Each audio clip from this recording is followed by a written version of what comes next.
Chapter 23, Death by Government, the Missing Chapter. In recent years, scholars have attempted to document the extent to which various governments during the 20th century committed acts of mass murder against their own citizens. These are not estimates of war-related deaths, but of the murder of dissenters to the regime. The most prominent works are those by sociologist R.J. Rummel, Power Kills and Death by Government, and The Black Book of Communism by a collection of French authors. The main reason for such democide, as Professor Rummel calls it, was to eliminate all opposition to the ruling regime and its ideology.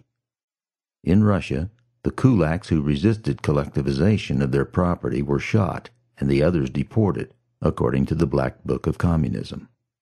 When the rural population of the Ukraine resisted, Stalin created a famine that killed some 6 million in a few months. Virtually identical crimes were committed by the regimes of Mao Zedong, Kim Il-sung, and Pol Pot, among others. In every instance, the reason for all the mass murder was the elimination of resistors to centralized political power and centralized planning of entire societies. The Black Book of Communism estimated that the Soviets murdered at least 20 million of their own citizens. The Chinese socialists killed 65 million.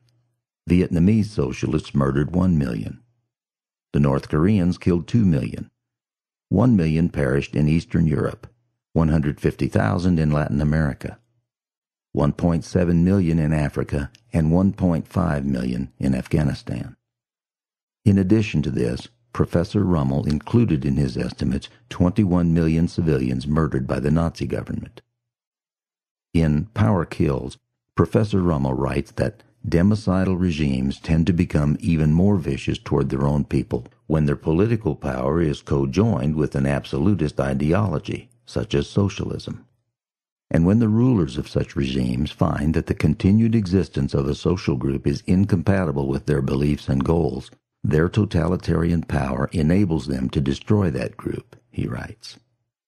War or rebellion have often provided a convenient excuse and cover for such democide, according to Professor Rummel.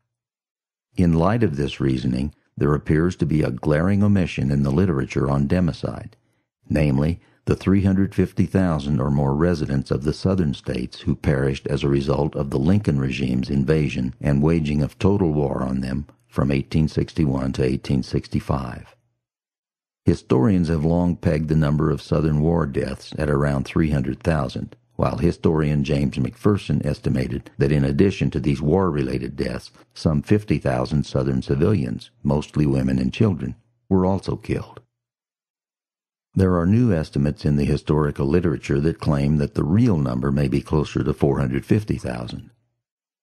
Lincoln never admitted that the Southern states were out of the Union and that secession was legitimate. He argued that the secession of the Southern states was merely a rebellion by a minority of fire-eaters and was therefore illegitimate. He always considered every Southerner from Robert E. Lee to the lowliest yeoman farmer to be a U.S. citizen. His waging of total war on his own citizens, therefore, qualifies as an act of democide as defined by Professor Rummel.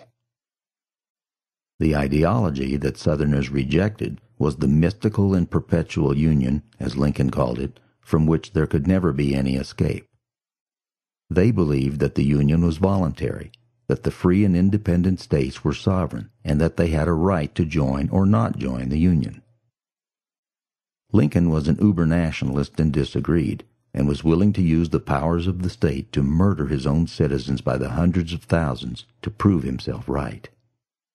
The population of the United States in 1861 was about 1/10 of what it was in the early 21st century.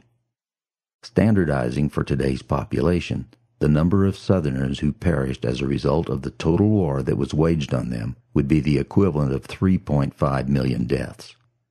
That would make the Lincoln regime significantly worse than the Pol Pot regime in Cambodia.